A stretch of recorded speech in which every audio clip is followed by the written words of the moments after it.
titled Recruitment, Selection and Induction. A very important process in human resources management. They say that recruitment selection can make or break the organization's morale.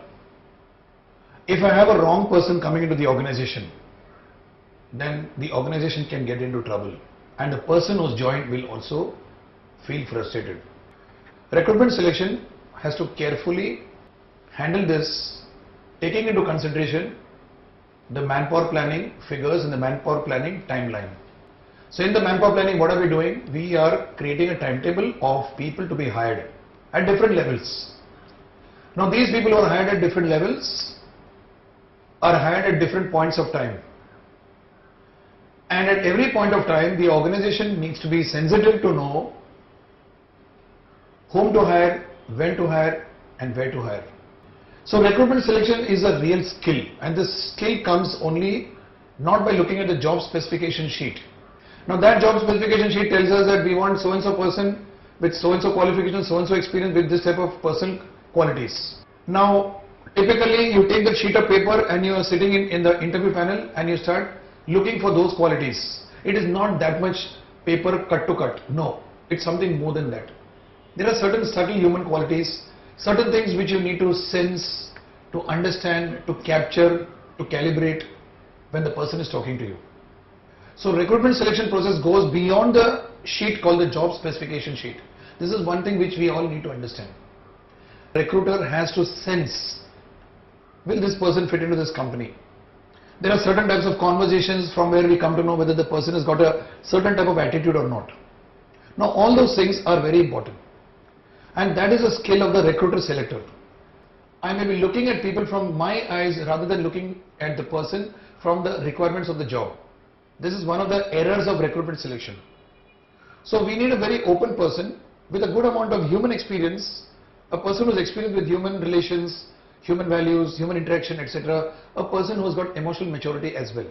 Recruitment comprises four steps. The first step, to put it in very simple terms, the first step is announcing to the world that there exists vacancies in the organization.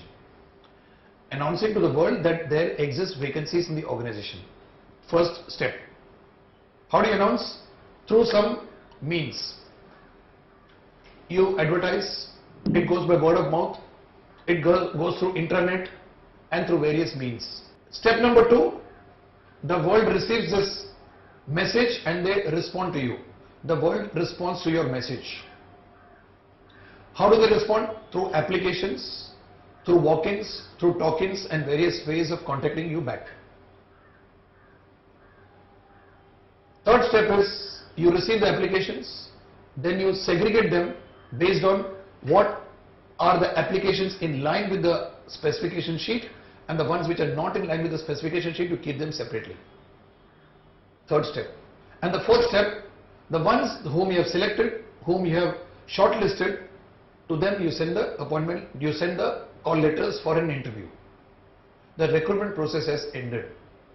So the 4 steps are announcing to the world that there exists vacancies. Step number 2, the world responds to this announcement.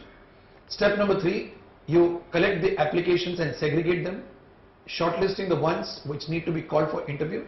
And the 4th one is you send call letters to the ones who you want to call for interview. This, in short, in very simple terms, is the recruitment process technically. Now many organizations, many people and many HR people also included, and many books, they confuse one with the other. We call recruitment as selection and selection as recruitment, and everything seems to be one. Now I would expect that you segregate it properly so that you demarcate it. This is where recruitment ends and this is where selection starts.